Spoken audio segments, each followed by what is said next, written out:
Ah, time travelers, welcome, and welcome to the new time travelers. As always, if you're new to this channel and enjoy learning about history, not only history from the US, but around the world, don't forget to hit that like button, comment, and subscribe. Without further ado, let's get into it. Today we're going to start in 1763 with the Treaty of Paris that was signed, ending territorial conflicts between France and Britain in the 7 Years' War, the North American phase of which was called the French and Indian War. Moving on to 1837, when Russian author Alexander Perkins was killed in a duel defending his wife's honor. 9 years later, in 1846, the British conquered the Sikhs in northwestern India in the Battle of Serbia, the most decisive engagement in the First Sikhs War. 1898 brought us German poet, playwright Bertolt Brecht, whose epic theater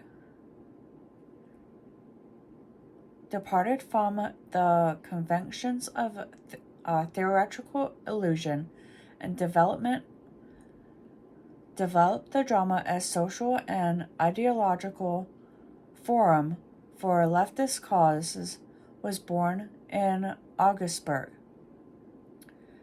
1938 is when Convention on the Status of German Refugees was signed at Geneva by Great Britain, France, Holland, Belgium, Denmark, Norway, and Spain. Also conferring as on the refugees the right of sojourn in the territories of the signatories. 1938 also brought us President Franklin D. Roosevelt asked Congress for an additional $250 million for unemployment relief through June 30th. He estimates the increase of unemployment at $3 billion at the preceding 3 months, or in the preceding 3 months. On this day in 1939, the American film classic Stagecoach, widely considered the first adult Western, had its world premiere, one of director John Ford's defining movies. It also elevated John Wayne into stardom.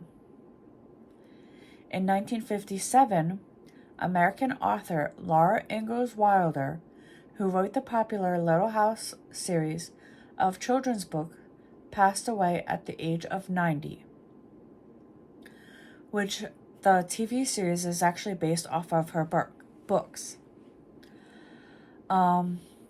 Just 5 short years later, in 1962, U.S. Airman Francis Gray Powers, who was the captured pilot of the U-2 plane that had been downed by the Soviet Union in 1960, and who was later convicted of espionage, was exchanged for jailed Soviet informant Randolph Abel. 7 years later, in 1967, Premier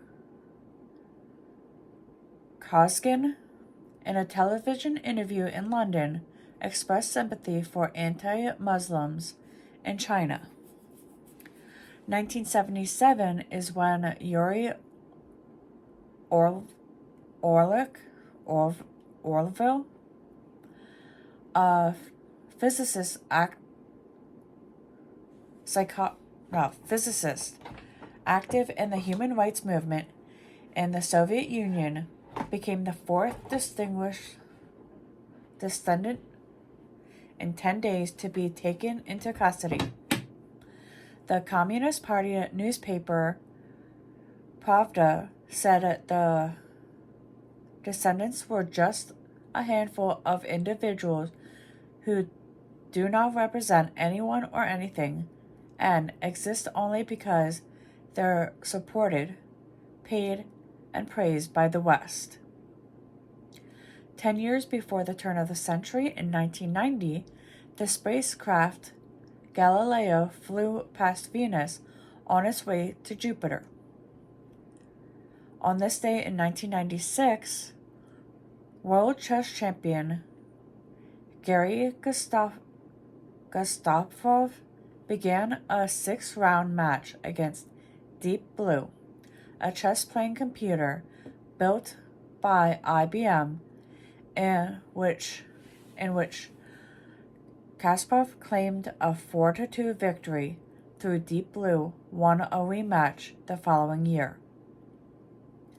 2005 brought us Arthur Miller, who was recognized as one of the most important playwrights in the mid-20th century, perhaps best known for his Pulitzer Prize-winning masterpiece, Death of a Salesman, passed away at the age of 89.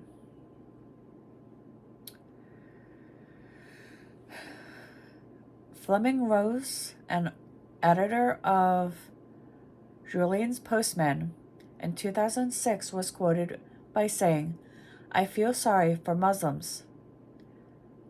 I feel sorry if Muslims feel offended, and that was not the intention, but cartoons were within the acceptable boundaries of free speech in Denmark." This was dedicated to publish the cartoons that have led to international unrest on announcing his indefinite leave. In 2009 is when it was reported that the Sovereign Wealth Fund of the government of Singapore, Texman Holding, lost 31% of its value between March and November of 2008. 2014 is when American actress and diplomat Shirley Temple, who cheered Depression-era moviegoers when she was a dimple-cheeked, curly-haired child star on the top of Hollywood's box office attraction from 1935 to 1939, passed away at the age of 85. And with that, we return to 2024 and our current history.